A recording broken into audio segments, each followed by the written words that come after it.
All right, hey everybody, welcome back to Field Pass Podcast. It is Super Bowl week. We are now on Sunday night going to be faced with the biggest show in America. You have, whether you like it or not, a plethora of Taylor Swift content.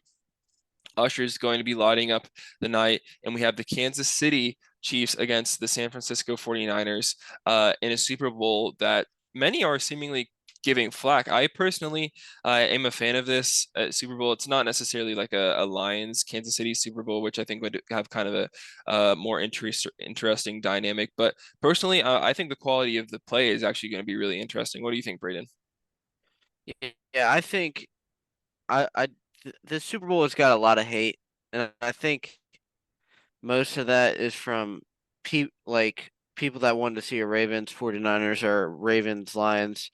I don't think no one other than Chiefs fans, no one really won the Chiefs in the Super Bowl, but that's just because they are is not a bad thing. I Hmm. mean, Mahomes, this game's gonna deliver. It always does. I mean, the only time it hasn't in my lifetime was the Rams Patriots, but I don't see that happening again, but I think this still will be a good matchup. And I mean, a lot of people I think were predicting at least one of these two teams to be here at the beginning of this year. So I think this still should be a great matchup. Yeah, I know that Kansas City was winning like the Super Bowl winner odds really throughout the course of the entire year. Um, that may be wrong. There may be a couple deviations just because there were a couple incidences. I think it was the Broncos loss that was pretty embarrassing, and I rightfully would have panicked if I had my money on them to win the Super Bowl after that game.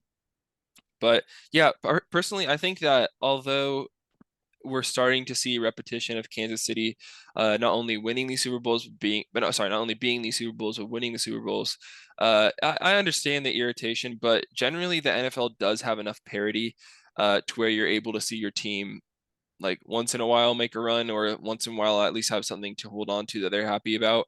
And I feel like although they were like this is probably one of the worst uh, NFL seasons in terms of play in a long time, just with the number of injuries that were going on, and really it being the year of the backup quarterback.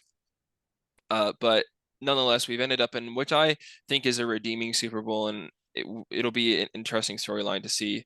Um, I guess it'll be interesting to see what the media makes out of these games. Just to give you a little bit of insight as to how this podcast is, or this particular episode is going to work. Brady and I are going to go through the background for each of these teams, what got them here, what the initial start for the season was like. Discuss it a little bit, then we'll go into what we expect the game itself to be like. Then we're going to close it off with where we think the NFL season is going to, or the NFL seasons uh, following the Super Bowl are going to go from here. So we're really excited for this episode. Brandon, why don't you start us off with where the 49ers are coming from as they enter uh, the biggest show in football or the biggest show in America, whatever you want to call it. Yeah. Uh, yeah. The 49ers are 12-5, number one seed in the NFC, as we all know. The NFC ran through them pretty much the whole year. And I mean, the fifth loss was against the Rams where they had all their backups in. If we go back to the beginning of start of last year, Brock Purdy was the third string quarterback. Trey Lance got hurt, Garoppolo got hurt, and then Purdy started balling. And then the NFC Championship happened last year where Purdy got hurt. They had Josh Jackson in, and then he got hurt. So then Christian McCaffrey almost had to be in quarterback, and they brought Purdy out there, and he couldn't even throw the football. And at all 49ers faithful, Debo was saying it. There's like, man, if we had a quarterback, we would have blown them out. They wouldn't have been close. And we were all like, man, that's crazy. And then they start off this year. They go start 5-0 with wins over Pittsburgh, playoff team, Rams, playoff team, and Dallas, playoff team. All three playoff teams. And then they do drop to Cleveland, Minnesota, Cincinnati. Then they beat Jacksonville, Tampa Bay, another playoff team. So that's four playoff teams they beat. Philly, another playoff teams. And then yeah, so they beat five playoff teams in their I mean Yeah, because they didn't beat the Rams twice, so they beat five playoff teams, and the four losses they had were to Cleveland, Minnesota, Cincinnati, and Baltimore. And there's one outlier in those games, and it's what everyone's talking about, Brock Purdy. He he has thrown 11 interceptions this year. Nine of them were in those four losses, well, including four against the Ravens, one against Cincinnati and Cleveland, and two in Minnesota. And I would like to highlight especially the Minnesota and Baltimore game where he threw multiple. And those were like those in those games, especially Baltimore, and you could say in Minnesota, his quarterback play is what cost them. In in the Cleveland game, it was whether Jake Moody missed a game-winning field goal. In Cincinnati, their defense couldn't get a stop. But especially on Christmas and against Minnesota, Purdy threw two interceptions in the fourth quarter on the opposite side of the field, and on Christmas he threw four. Now that that is their biggest factor going into today is can Purdy not turn the ball over? Because that's been what has led them to these losses. I mean, that's two of them right there. And in all four of them, he has at least one interception. I don't have the fumbles up, but I don't remember if he fumbled or not in any of those games. But and even really, he was 12 for 27 in Cleveland and 18 for 32 against Baltimore. Those are decent numbers. So, and I mean, we know their defense is going to show up. We know they have weapons. They have Christian McCaffrey. It's just whether or not can Brock Purdy sling it and with accuracy and not cost his team. And we know this team has his back no matter how he's played. They've backed him up all year. It's really just been the media that's stirring all this drama for I mean, no reason because I mean the 49ers don't even worry about it. They're happy with their guy right now. So, I think the biggest factor is Brock Purdy even though it's the most common answer, but if you like look at the stats, that's what it's been and what this win would mean for the 49ers, I mean, it could be the start of another run because I mean they've been on the top of the league for the past probably 5 years. I mean, this is their second Super Bowl. They've made it to the NFC Championship another time. They could have made it or they made it in 21 and arguably they should could have won that NFC Championship against LA. So they've been here before and I mean this would be like getting them over the hump and finally getting it done if they get this job done on Sunday night. Yeah, and this year has been a year of slugging it out through, like you said, all those playoff teams that they have mostly been able to put away, and a lot of it does come down to Brock Purdy being able to seal it with his play. Or I guess what they live and die by Brock Purdy, and I don't think it's to the degree that it's like a Josh Allen sort of um like you live and die by them, or you live and die by that quarterback play.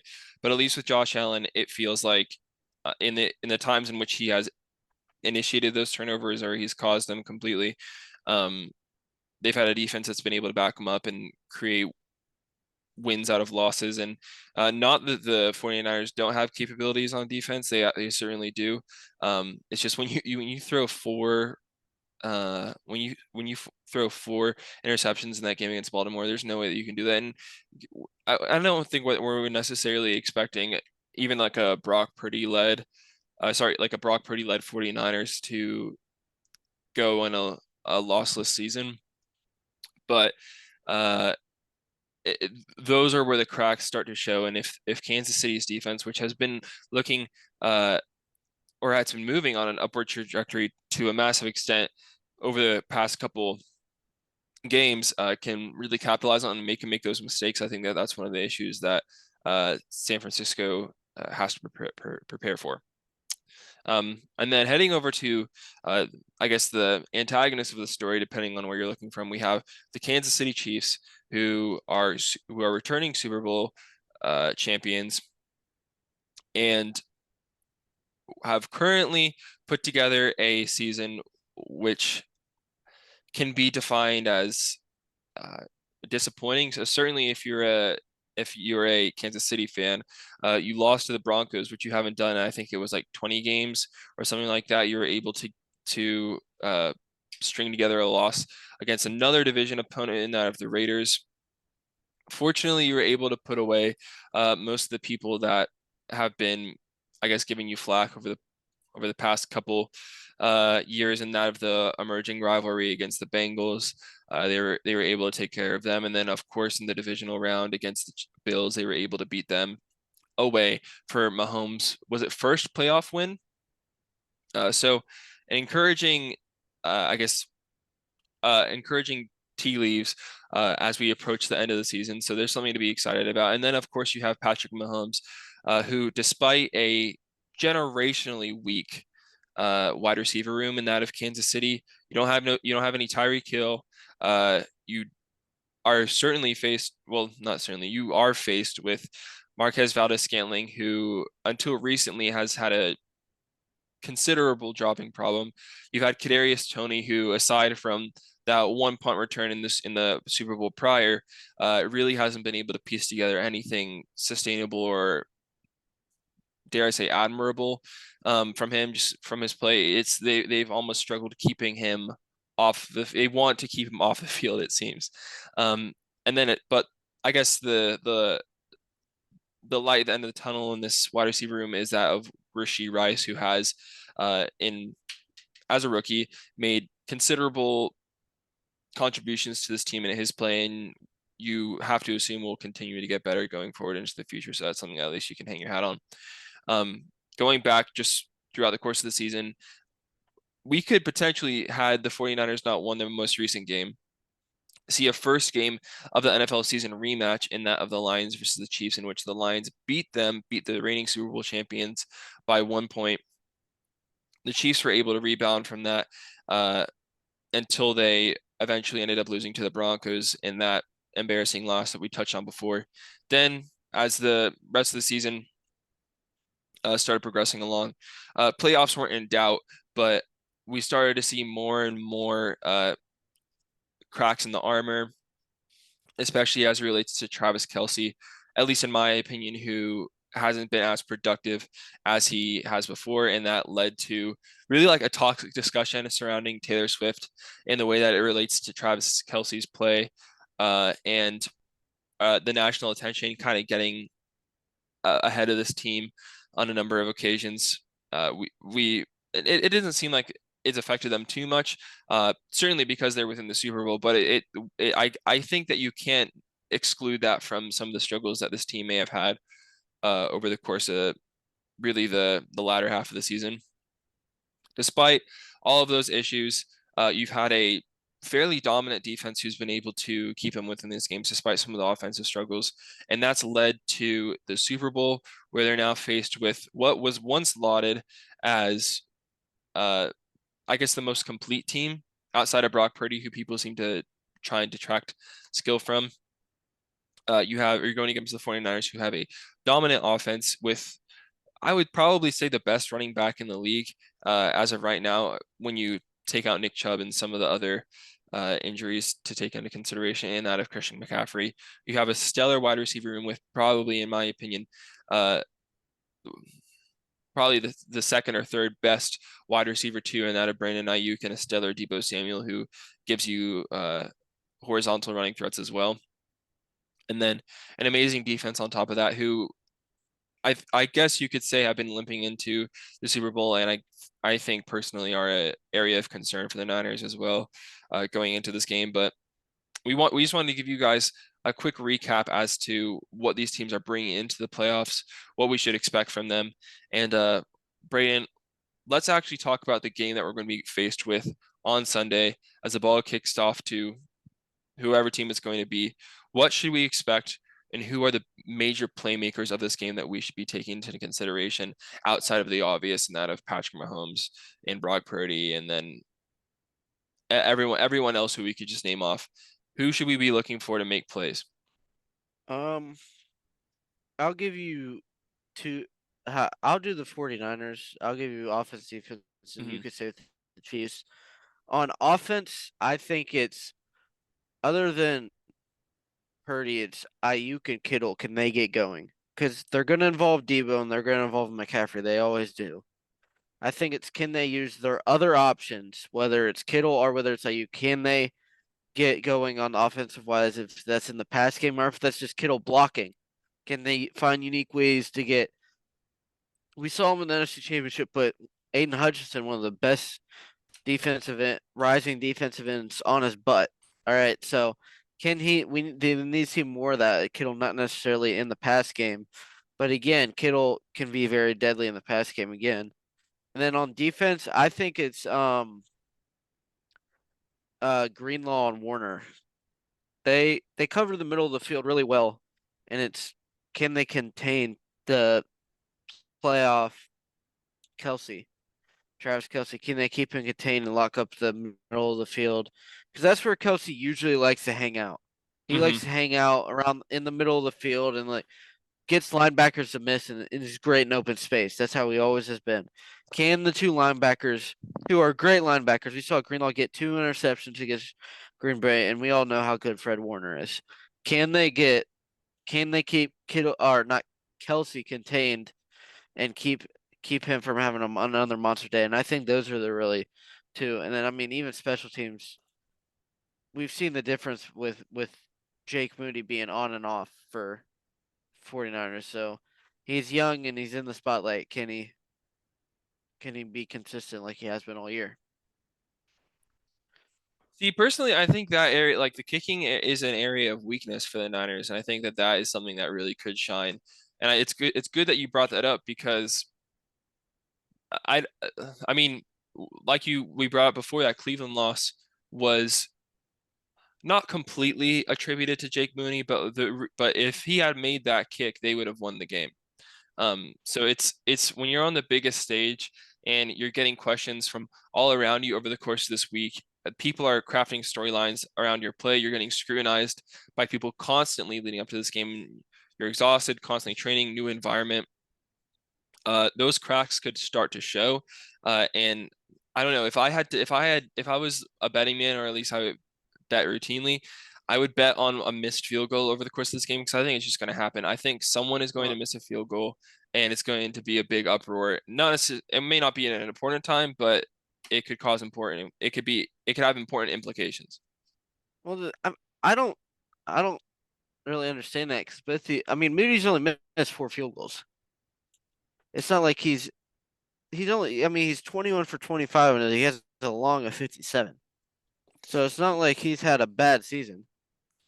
Well, they come at inopportune times, and some of the field goals that he does miss are kind of questionable as to why he would miss them, uh, because it's not we. I think we've come to expect too much out of kickers in the era of Justin Tucker's, uh, and there are numerous kickers that you could add to that list. I mean, anyway, um, I think that it's an area of concern in that I just from people who have analyzed the Niners, it's not that kicking necessarily isn't their strength, and we'll say it like that. Now, with an offense as skilled and as complete as the Niners, you may not be in you. It may put you in a situation in which you feel that you don't have to kick as much if you want to go down the Dan Campbell route a little bit. Nonetheless, I guess we'll see. I just think that having been on the receiving end of a missed Jake Moody field goal, uh, I'm sure that 49ers fans are at least somewhat nervous about that prospect within this game. They're not hanging their hat on a Jake Moody game-winning field goal. Yeah. I mean, But yeah. I've had plenty I he went to Michigan, so I've had experience with Jake Moody. And I'll tell you, if he misses the field goal, it'll be early in the game. All right, because I mean, the only known field goal that even including college and pro, the only missed field goal he's missed late was the Browns one. In in Michigan, he was pretty much perfect down the stretch when they needed him. So I think I think if he misses one, it'll be early. But I don't think he will. He has missed 2 in the playoffs though. So I mean, I guess there is some point to that argument there, but I feel like he's been consistent most of the year. And Bucker's only missed 2 all year, and He hasn't. I don't remember the last time he's missed in the playoffs. So Moody nothing missed a that I can field goal remember. in both of the San Francisco playoff wins. Yeah, but So I mean, it didn't it's end up to hurt. I mean, no, they ended up winning those games, obviously, but it's he's Well, not he on. missed the first one, and then he came back to hit another one. So in It's how both playoff games. it is how you respond. But like if in a situation where it's close, and I think this game could end up being close. I don't think like realistically, I think the person who wins by 10, so it may not be that effective in determining the aspect of the game, but or I guess the outcome of the game, pardon me. But I think it's not nothing. Like it affects the way that you call your plays. Um, we've seen breakdowns on what was it were the Cowboys in the playoffs when Brett Maher missed five Yes, that was field against Tampa goals? last year. Yeah. 'Cause we've seen this happen before where you almost have to completely abandon the the kicker, and they didn't end up doing that to their game, which is to their discredit. Um, but anyway, that's a tired point now. I think in terms of important aspects of the Kansas City offense, you have to look to Isaac Pacheco, and you have to get him moving because although the the San Francisco Niners secondary hasn't been something to write home about as of late. I am much more favorable towards them than the wide receiving core of the Chiefs. Basically, everyone outside of Valdez-Scantling on a good day and Travis Kelce, who you could basically consider a wide receiver, isn't someone that I would put a whole lot of faith in, especially within the Super Bowl where you're on that national stage uh, for those 4 quarters. If you have Pacheco moving like he was moving in recent games within the playoffs, I think you can actually uh, you have something that you can lean back on and not panic. I don't think Mahomes is prone to panicking in general, but if you have that, it's going to be able to stabilize the rest of the team as well. So look to Pacheco for that. And then what we talked about before, with Brock Purdy being not necessarily mistake prone in general, but when he makes mistakes, they're incredibly costly. You have to look to Chris Jones, who is looking to make an impact. Because he's of course he's in the Super Bowl, he's going to want to compete, but he also um, is is going to be a free agent at the end of this year. So tacking on a Super Bowl win or an interception provoked by just Chris Jones' dominance would be perfect for his resume, and I'm sure he's looking to tack that on to himself so he can look for a better deal with Kansas City or somewhere else. He's a dominant member of this Kansas City defense, and one of the main reasons as to why they've continued to be effective.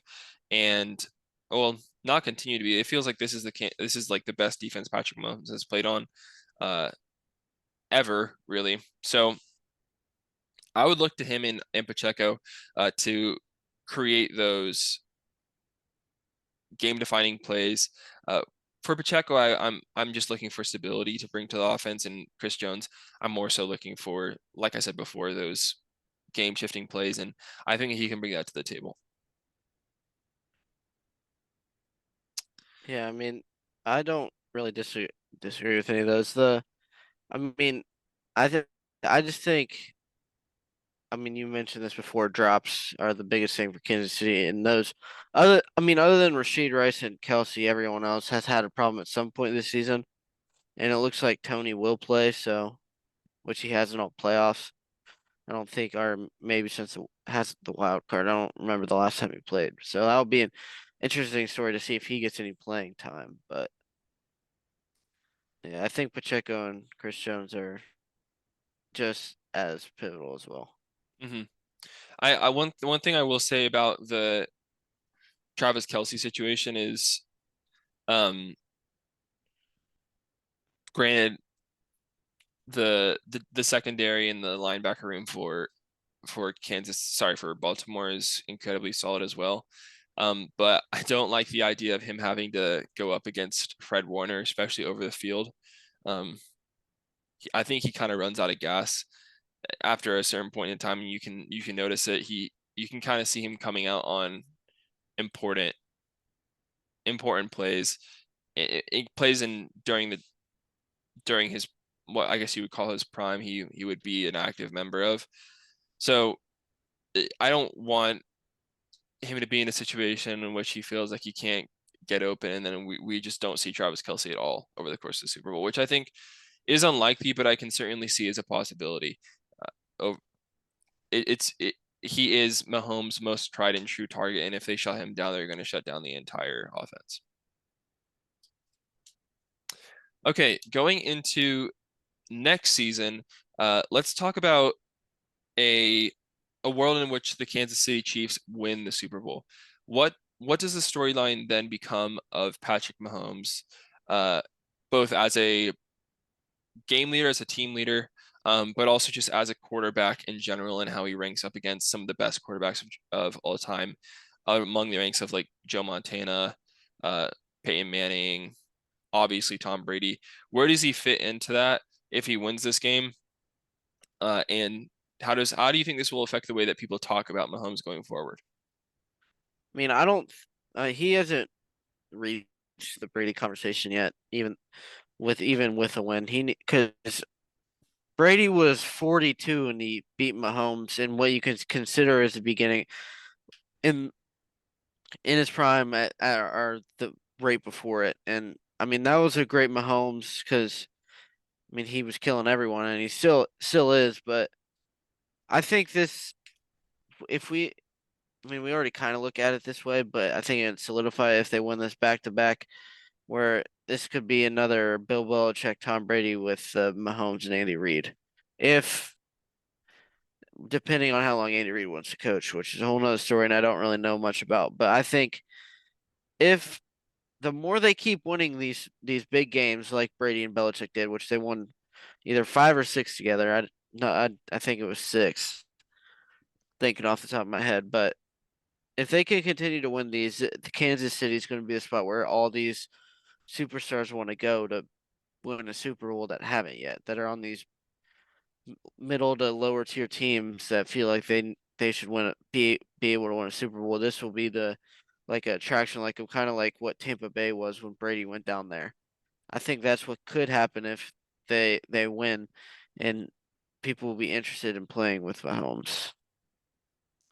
That's a good point. I think that Kansas City, if it isn't already, will become a destination for people who are ring chasing, which is kind of a derogatory term, I guess. But when you are an athlete, you've been competing for that long, it makes sense to want to go to a team where you feel like you have the best chance. We had not that Zach Ertz is like ancient or anything like that, but we had Zach Ertz sign with the Lions, I think after the wild card game, like going It was into after the divisional. after the divisional. Craziness. Um, so I I think that could certainly be a possibility. We also saw like Julio Jones go to the Eagles this year, which was not, it wasn't him going wasn't nothing, but he didn't necessarily add too much to the wide receiver room, just because of his age and I mean, I think it was more of a veteran presence. right, that's an important aspect as well. Um, but I also think that, like you said, if Kansas City does come a spot where all these veterans are attempting to come and make a name for them. Well, no, they already have a name for themselves, but actually get a ring. It could be good for the younger, and it could develop like a solid culture within the Kansas City Chiefs franchise, which if you're not a fan of the Kansas City Chiefs, it could be really bad. So we're hoping if you're not a Kansas City Chiefs fan that they lose and they lose outright this week. Um, I also think that it's kind of premature to be having the conversation about Brady versus Mahomes, but I did want to get your idea. Like you brought up um how Mahomes beat Brady when he was ancient. Like Or Brady beat sorry, Mahomes. pardon me, Brady beat Mahomes when Brady was pretty ancient. What do you have to say about Eli Manning beating Tom Brady twice in the Super Bowl? Because I think we're very clearly not we would never say that Eli Manning is anywhere close to Tom Brady in terms of skill, but he did beat him twice. Yeah, I mean, so did Nick Foles beat him. I mean, Yeah, but if you're looking at the all the quarterbacks, I think because I mean Manning was in his prime and Brady was in his prime. So I mean, Manning did get but him Nick twice. Foles, well, I guess Nick Foles is in his prime. I guess you That can say that because he won, that was more but like a Joe Flacco or like a Cardell Jones, where just the rest of the team is so good that they can like this mediocre quarterback play can get them to where they need to be. And I mean, so with the Nick Foles, but Eli Manning, I mean, he beat the undefeated Patriots in the Super Bowl with the helmet catch, and then the Mario Manningham catch in 2012. So I I I mean, he got the best of Brady twice, but I don't think that puts him above Brady in any no. means. Because I mean, But is that a fair metric to decide who's better, like who is the better quarterback for but there's for a the rest of time? I Because Brady is sealed in like he's like frozen now. His stats are he's not going to contribute anything more to it. So is unless Mahomes wins more than Brady, he's going to be worse perpetually for you. yes because uh it's not like Eli Manning was 50. Brady was No, almost Nick how old Foles was beat Tom Brady. Nick Foles beat Tom Brady.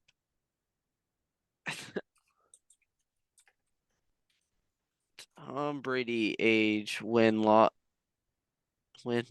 when he beat Mahomes? All right, let's just look up Tom Brady age and I can.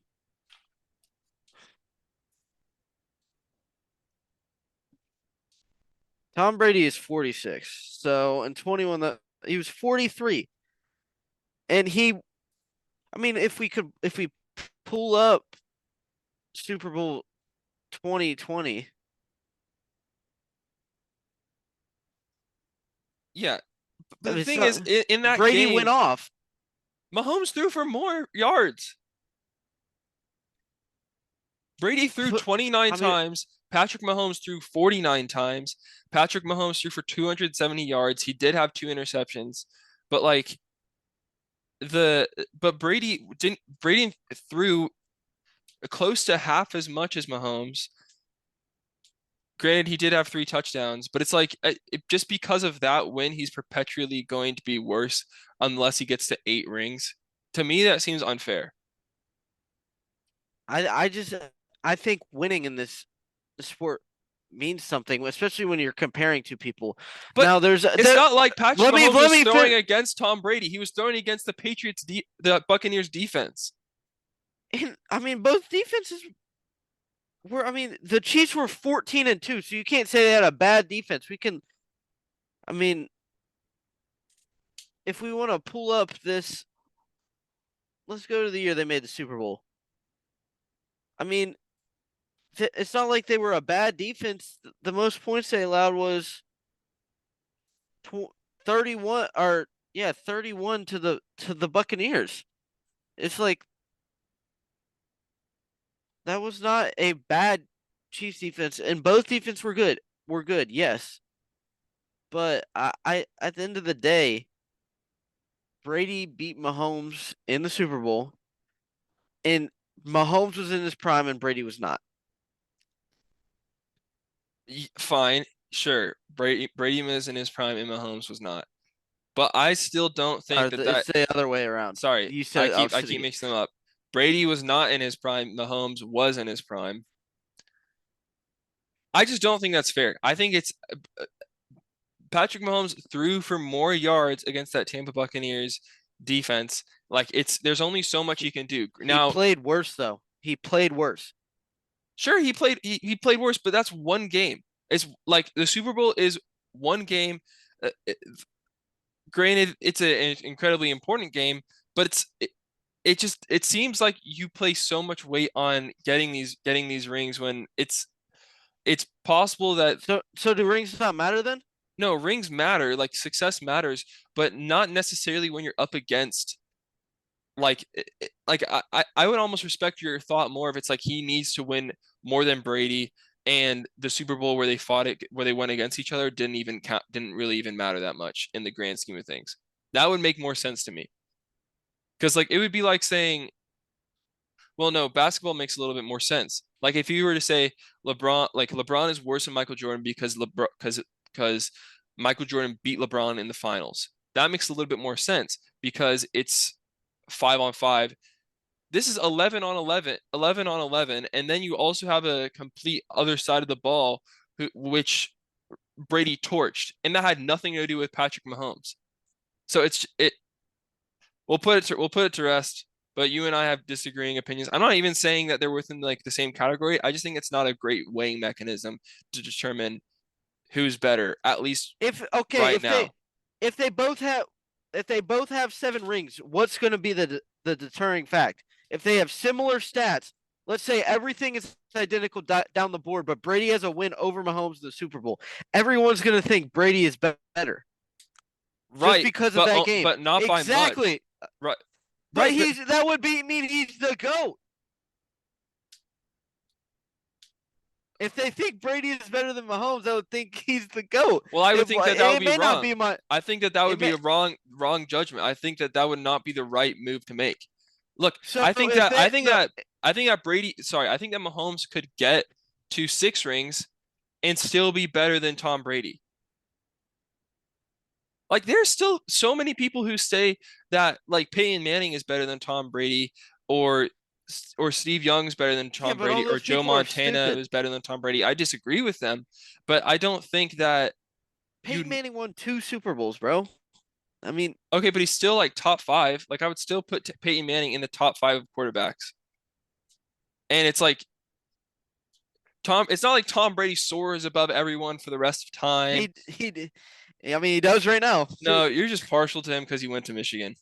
No, I'm not. I Anyway, rooted against Tom Brady anyway, most of the so the time, but 49ers, he um, is talking about the 49ers going into next season, we have to consider where Brock Purdy is going to lie in all of this. Um, Personally, I think that the fact that he's gone to the Super Bowl and led them through this, I don't know if you can necessarily say he's beat the game manager allegations, but you definitely can't move on from Brock Purdy going into this next season. You can maybe prepare someone to potentially take the reins, but like even that would be kind of a short-sighted decision in my opinion because Brock Purdy's still clearly within his prime, or at least is moving into it. Um, so I think that going into this offseason, there shouldn't be any question about who the 49ers move on with going into um, this next season. And they certainly shouldn't explore any prospects in the draft, obviously because they're going to be picking really low. But it could potentially create a bad situation and almost run Brady out of town if sorry, not Brady, wow. Purdy out of town if you try and entertain other prospects. What do you think, Braden? I think if the 49ers won on Sunday, Purdy's getting a bag. Yeah, he should get it back if he wins. And Yeah. he should. And the only way I don't see them replacing him. The only way they try like they maybe draft someone is if he like there has another Baltimore game, which I don't think will happen. He may throw an interception. But I don't think he's throwing more than one though.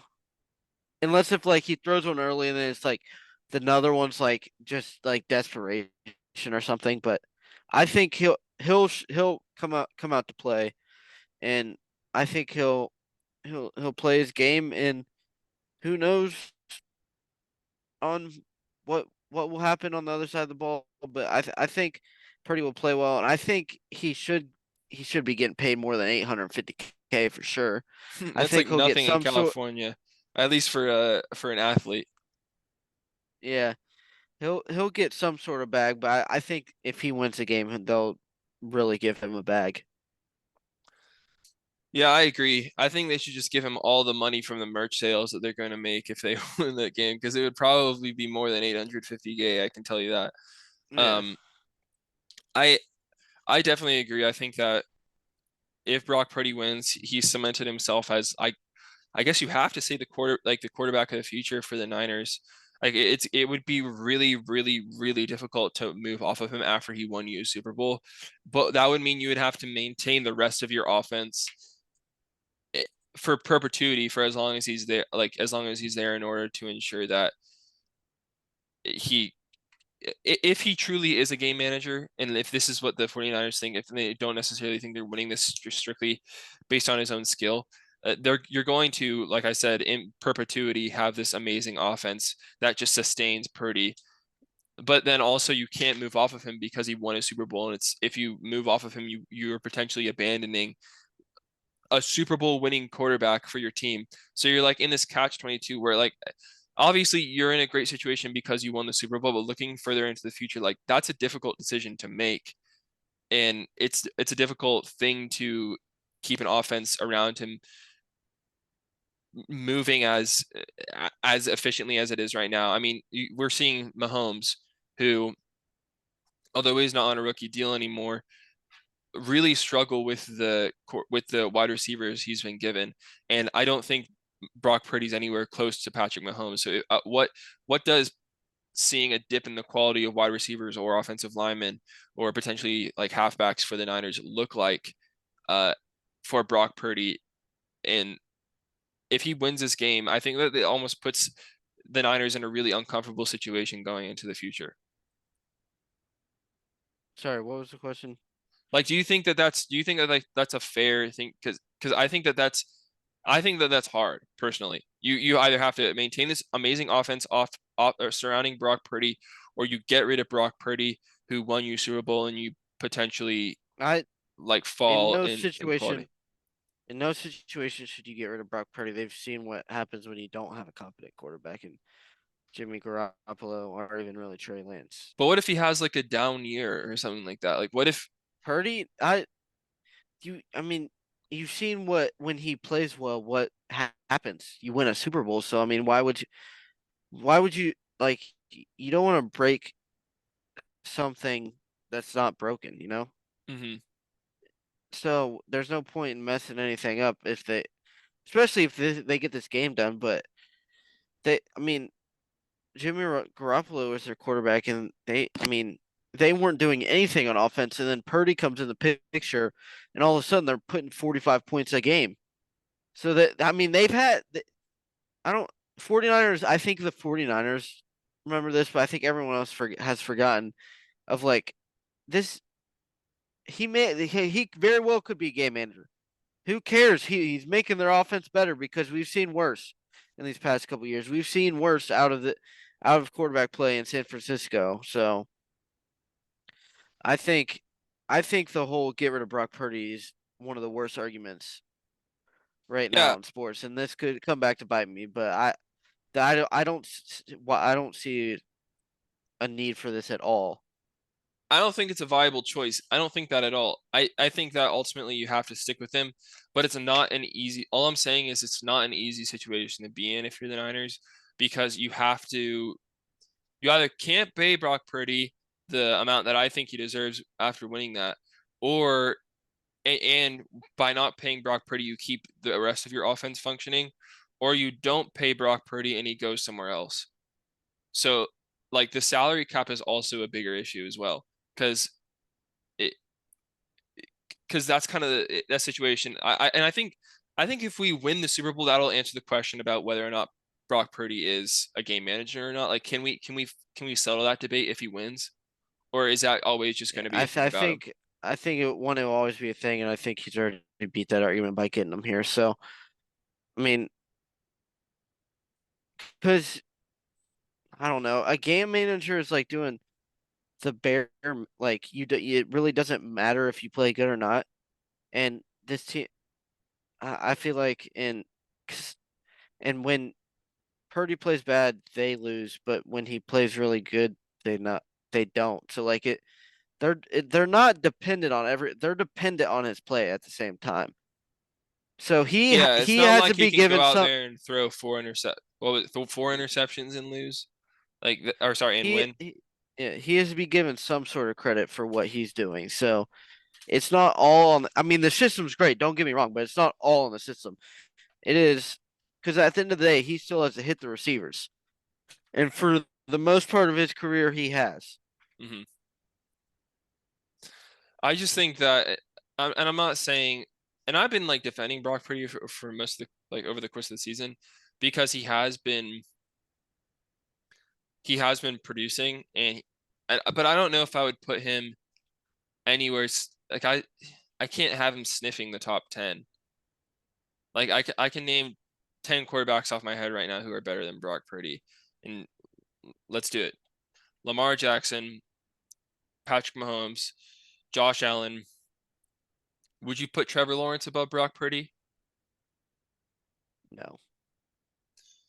Okay. Joe Burrow. Um, who else? Help me out here. I mean, yeah. No, there's got to I be know. I more. think I think he's in the top 10. Okay. So Okay, well, help me get the other I five. want to. Yeah, I mean, you're struggling to name five. So Oh, Justin Herbert. Justin Herbert. I'm just not Geno, not O'Connell. I would put Dak above him, so there's six. Um, CJ Stroud. Um, Anthony Richardson potentially. hell no. Okay. Anthony Richardson's played like 5 games Yeah, you're right, but he was really good. Okay, so look, we won't more put than we put Purdy. we won't Purdy's put in the Super Bowl. You just said you're defending Purdy, and you said I think Anthony. There's Okay, no way. You look, said Anthony at Richardson. least at least Anthony Richardson is a better prospect than Brock Purdy, okay? We haven't really seen Anthony Richardson, okay? Yeah, We, but we you cannot okay. put him in No, front of I can't. Purdy at all. Okay, I think I would still rather have Deshaun over Brock Purdy. Like that one's hard. I'm not gonna put that in there. No. Um, no Pittsburgh. It's definitely no Aaron Rodgers. I'd have over Brock Purdy still. And It's what, 8? no, I'm at nine. And then I mean, but uh think about how hard this is for you right now. well, I just need to I'm struggling to remember the quarterbacks. Um, hold on. I know I'm forgetting someone and it's gonna be like really, really, really embarrassing. Um, yeah, no. Oh, and Tua. I would have Tua You would over have him. two. You would have two over Purdy. That's interesting. I don't think.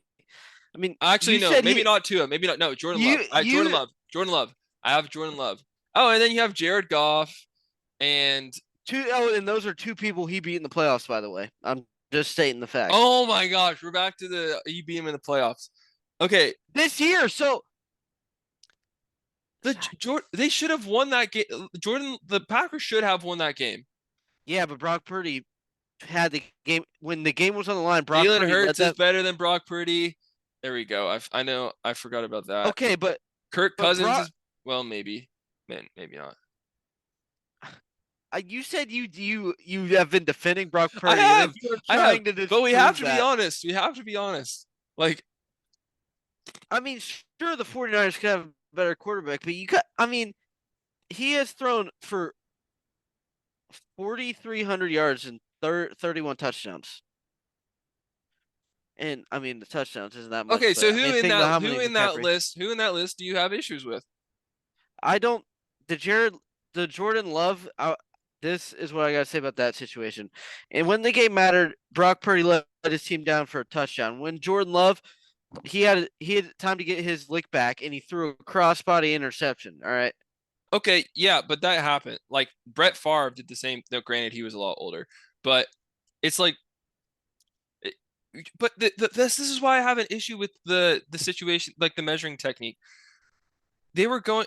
I guess the Joe Barry defense did perform pretty well in that game, but like nonetheless, the Packers, I think we can fully agree, are much less loaded than the Niners are. Yeah, but okay, but you gotta give credit to Purdy at the same time. Sure, I can't think of anyone else out of that. I think he's like the 11th best quarterback. Shoot me, Okay.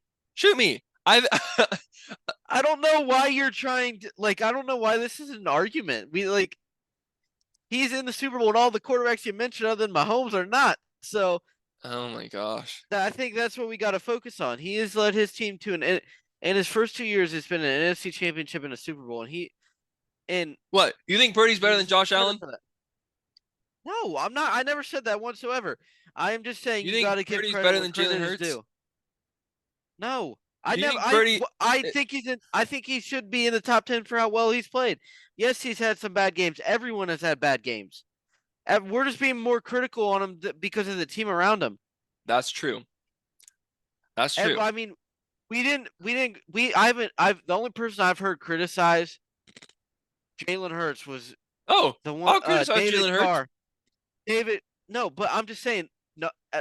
But his take was awful. First of about all, how they need to but start he's the only. Mariota. Yeah, he Yeah. was the only person that said talked about Mahomes or Hurts subpar play and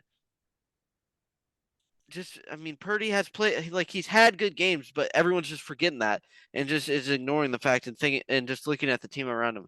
Yes, he has a good team, but at the end of the day, you got to give credit when credit is due. I will give it. I think Purdy's better than Mahomes. Sorry, whoa, not Mahomes. Tua. I think Purdy's better than Tua. I'm not. I don't think he's in the top 5, but I think he'd be in the later half of the top Okay, 10. I'm just gonna go through it again real quickly. Lamar, Josh, Joe Burrow, C.J. Stroud. You think? No, you didn't think Trevor Lawrence. No, Okay, because Trevor Lawrence played awful this year. so then Justin Herbert. That's five. I'm at five right Yes, now. yes, and I agree with every one of those. Okay, so then Aaron Rodgers. What do you think? Still or no? I think that we would have to wait for next season to judge Okay, with that so a because tentative he's had six. yeah it's been a year and a half off, Okay, and that can impact especially him being that old. But that's like a question mark. That's a debatable one. Everything else hasn't really been debatable. The other Dak. 5 quarterbacks. Better or no? Uh, that's a debate, but I'd lean towards yes. Okay. That's another debatable one though. I don't think Jared Goff, but Jared Goff.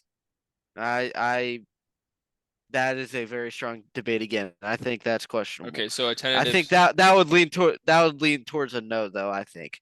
Okay, so we'll take that one out. Uh, Stafford. No. Okay, I don't think so Not either. now. Now not like in this current state. Okay, Kirk Cousins. No. Okay, so no Kirk.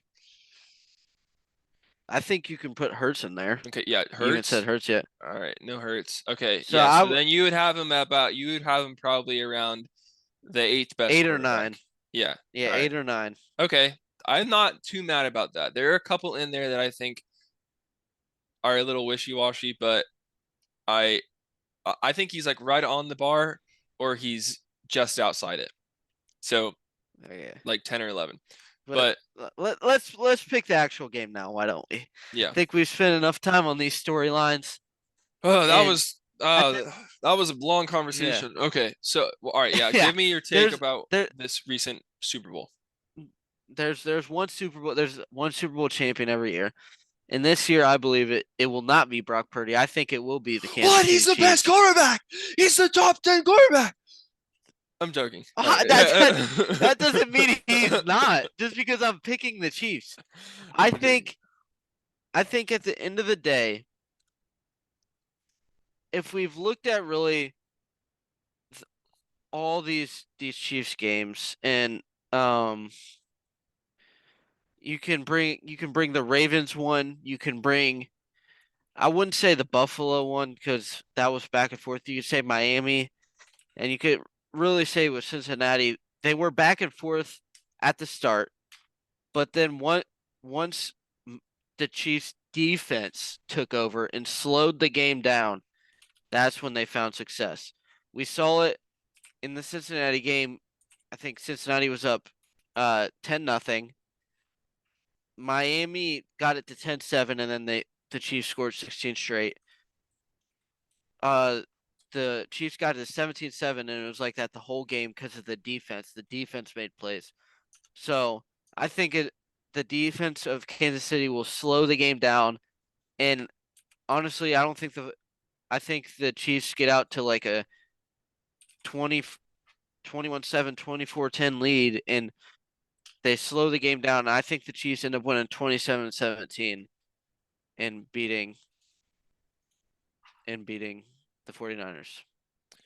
Yeah, I agree. I think that it will end up going the Chiefs' way. Um, just with the I don't want to diminish the quality of this game because I do think it will be good, but I think the Kansas City defense is going to do too much. It's going to get in Purdy's face enough to make him make mistakes. I don't think like this is going to be a complete crash the car off the cliff game by Purdy by any sorts or any stretch of the imagination, but I think that this is going to be a harder game on him than we may have expected, especially with an incredibly skilled Kansas City defense. And I think that Patrick Mahomes is just good enough to do whatever he needs to do in order to uh, put his receivers, even as drop prone as they are in situations in which they can shine. I think you're going to get a decent amount of time out of Travis Kelce, barring any Fred Warner uh, destruction. We'll put it that way.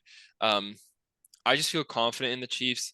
Um, and I know they're probably getting a whole lot of money coming their way, so it would make sense to kind of zag away from that and go for something that maybe we weren't expecting or go against the grain. But I think that the Chiefs will win this game, and Mahomes is going to get number three, which you saw from before opens up a lot of debate. Um, and I don't know, who knows? Maybe the Brock Purdy debate will get even.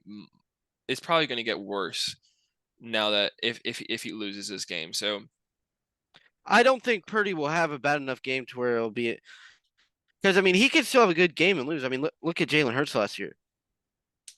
He had a great Super Bowl last year, and if Purdy has one of those scenarios and it is high scoring, I think he could still lose the game but win the debate. mhm.